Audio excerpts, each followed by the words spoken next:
Hola amigos parantos kumaha damangos. Di video kali ini kita akan masuk ke part 2 dari serial Sisinggi season yang kedua. Bagaimana keseruan ceritanya? Tanpa banyak basa-basi lagi langsung aja kita mulai. Tapi sebelum mulai, harap cek dulu kota kalian. Kalau sekarat bisa numpang ke tetangga. Bruh.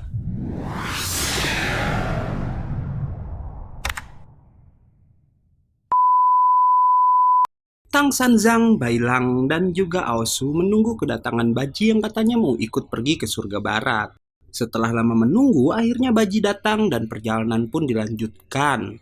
Malam harinya, Tan Sanzang melatih Bailang menggunakan roh burung yang ia ciptakan dari sebuah mantra. Bailang diminta untuk menangkap roh burung tersebut. Sebenarnya, Bailang berhasil beberapa kali menangkap roh burung tersebut, tapi setelah ia membuka tangannya, roh burung itu ternyata hilang dan Tan Sanzang berkata Bailang hanya bisa menangkapnya jika ia bisa menyeimbangkan hati dan juga pikirannya. Ternyata Tan Sanzang memberi Bailang latihan tersebut agar Bailang bisa menyeimbangkan roh serigala miliknya dengan roh naga milik kakak Su. Aosu bertanya sebenarnya roh naga siapa yang dimiliki Bailang karena roh naganya lebih kuat dari roh naga biasa. Bailang lalu bilang kalau roh naga itu milik kakak Su. Setelah mengetahui itu, Aosu tampak sedikit terkejut, tapi saat Bailang bertanya apa Aosu mengenal kakak Su, Aosu bilang jika ia tak mengenalnya. 竟然死了。 Keesokan harinya, rombongan pun melanjutkan perjalanan mereka dan telah sampai di sebuah gurun pasir yang sangat panas hingga mereka memutuskan untuk beristirahat di sebuah batu besar. Tanpa mereka sadari, ternyata Wujing berada di sana dan sedang mengawasi mereka semua. Karena mereka kehabisan air, Aosu yang bisa merasakan keberadaan air pun menunjukkan jalan teman-temannya ke sumber air terdekat. Tapi sampai mereka berjalan jauh, sumber air itu tak dapat mereka temukan. Aosu merasa jika mereka sedang dipermainkan seseorang untuk menguras tenaga mereka semua. Dan ternyata mereka yang telah berjalan jauh hanya berputar-putar dan kembali ke tempat semula. Tan Sanzang pun menyadari kalau mereka sedang terjebak di dalam ilusi dan melihat Wujing yang lalu dikejar oleh Aosu. Namun Wujing pun kemudian berhasil menjatuhkan Aosu dan menghilang dari tempat itu. Mereka belum menyadari kalau orang itu adalah Wujing karena tak sempat melihat wajahnya. Tang Sanzang menyuruh para muridnya membagi dalam dua kelompok untuk mencari sumber ilusi yang diciptakan oleh Wujing. Sementara di Istana Surga, Sang Jenderal Timur bertemu dengan Guan Yin dan ia mengetahui kegagalan Guan Yin merebut kitab suci karena Buddha Rula yang menolong Tan Sanzang dan para muridnya. Dan karena kegagalan itu, Sang Jenderal Timur meminta Guan Yin untuk menyerahkan tugas merebut kitab suci diberikan kepadanya. Guan Yin pun menyetujuinya dan lalu pergi dari sana. Wujing dengan kekuatan ilusinya bisa membuat Tang Sanzang dan para muridnya yang kini terbagi menjadi dua kelompok bertengkar satu sama lain. Baji menuduh Aosu yang ikut ke barat hanya karena ia ingin balas dendam dulu pernah dijadikan seekor kuda putih dan Baji bilang kalau Aosu akan membunuh mereka semua. Membuat Aosu marah dan menendang Baji. Sementara Tang Sanzang meributkan tentang kitab suci yang katanya kenapa kitab suci itu selalu ada di tangan Bailang yang paling lemah di antara mereka. Dan meminta Bailang menyerahkan kitab suci tersebut kepadanya. Namun saat akan merebut kitab suci itu, kalung Bailang bersinar dan bisa menyadarkan Tang Sanzang yang katanya ilusi itu bisa mempermainkan hati siapapun yang terjebak di dalamnya. Karena Tan Sanzang bisa lolos dari perangkap ilusi, akhirnya Wujing pun menampakkan diri di hadapan keduanya. Wujing langsung menyerang Bailang dan saat Bailang mencoba menyerang balik, Wujing bisa merubah dirinya menjadi pasir. Saat Tan Sanzang mencoba menyadarkannya, Wujing bilang ia sama sekali tak mengenal mereka semua. Dan malah menyerang gurunya sendiri. Beruntung Bailang berhasil melindungi Tan Sanzang yang keadaannya sedang melemah akibat terkena ilusi tadi. Tan Sanzang bilang kalau saat ini Wujing terkena mantra yang membuatnya lupa akan masa lalu dan ia meminta Bailang menganggap Wujing sebagai musuh untuk saat ini. Wujing kembali menyerang dengan teknik gelombang pasir tapi Bailang bisa menghindarinya dengan melompat ke bebatuan. Tang Sanzang memberitahu Bailang jika kelemahan Wujing berada di topengnya dan setelahnya Wujing kembali menyerang Bailang menggunakan cacing-cacing besar. Bailang berhasil menghindari serangan para cacing hingga akhirnya ia berhadapan langsung dengan Wujing dan dapat membuka topengnya. Namun Wujing belum tersadar dan malah bangkit kembali melalui topeng yang terjatuh tadi. Ia lalu mengeluarkan serangan yang lebih kuat untuk menyerang Bailang.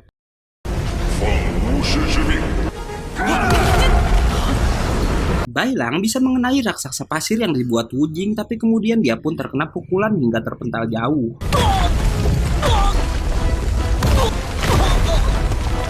Bailang mengeluarkan roh naga milik Kakasu dan bisa menghancurkan raksasa pasir hingga tubuh asli Wujing pun berhasil ia keluarkan.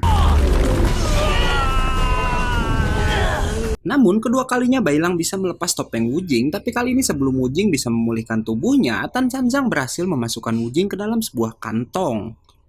Tak lama Baji dan Osu yang masih terkena ilusi bertarung di dekat Tan Sanjang membuat Tan Sanjang menunjukkan topeng Wujing kepada keduanya. Ia lalu mencoba menyadarkan Wujing dan teringat pertemuan pertamanya dengan Wujing dahulu. Saat itu Tan Sanjang berhasil mengalahkan Wujing dan mengangkatnya sebagai murid.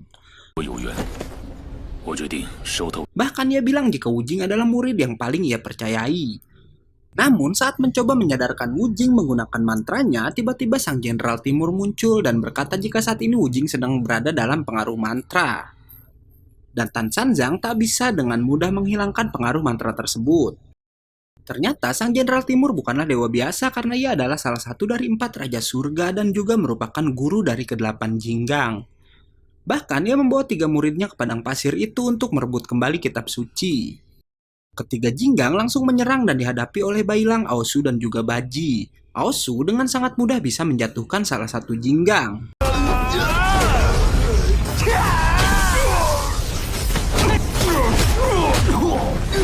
Begitupun dengan Baji yang bisa mengalahkan lawannya. Namun Bailang terlihat kesulitan melawan Jinggang yang bernama Pidu. Tapi akhirnya Bailang bisa menyerang balik menggunakan cakar serigalanya. Pidu yang marah kembali menyerang Bailang tapi si Bailang pun berhasil menjatuhkannya. Melihat para muridnya kalah, Jenderal Timur pun turun tangan dan langsung menyerang Bailang. Bailang diserang habis-habisan oleh Sang Jenderal Timur yang menginginkan Bailang menjadi muridnya.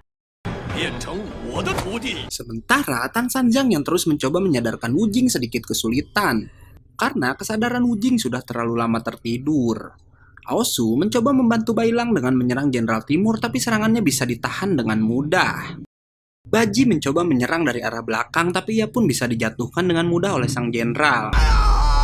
Setelah berhasil menjatuhkan ketiganya, Sang Jenderal pun menyerang Tan Sanjang yang masih berusaha menyadarkan Wujing. Karena itu, Wujing pun kembali bangkit dan diperintahkan Sang Jenderal Timur untuk membunuh Tan Sanjang. Wujing menusuk Tan Sanjang menggunakan pedangnya membuat Baji, Aosu, dan Bailang yang melihat kejadian itu menjadi lengah dan berhasil ditangkap oleh ketiga Jinggang. Saat Jenderal Timur mendekati tubuh Tan Sanjang, ternyata itu hanyalah boneka pasir yang diciptakan Wujing yang sebenarnya ingatannya sudah kembali. Ia lalu menyerang Jenderal Timur dan pedangnya pun bisa sedikit mengenai dahi Sang Jenderal. Dan ternyata Baji, Aosu, dan Bailang yang berhasil ditangkap oleh para Jinggang juga merupakan boneka pasir buatan Wujing.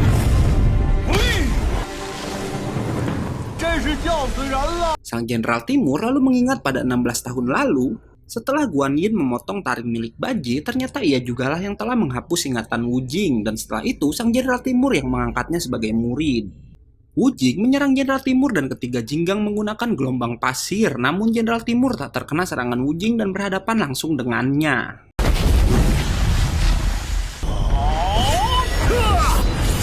Wujing menyerang dengan jurus pedangnya tapi Sang Jenderal bisa menghentikan serangan Wujing hanya menggunakan 1 jari saja.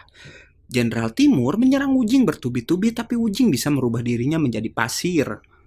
Namun, Jenderal Timur yang sangat OP ini bisa tahu di mana tubuh asli Wujing dan berhasil mengenainya. Wujing pun kembali bangkit dan menyerang Jenderal Timur, namun karena perbedaan kekuatan mereka cukup besar, Wujing pun akhirnya bisa dikalahkan. Wujing lalu menyerah dan bilang jika ia memang tak berniat menang, melainkan hanya mengalihkan perhatian Sang Jenderal.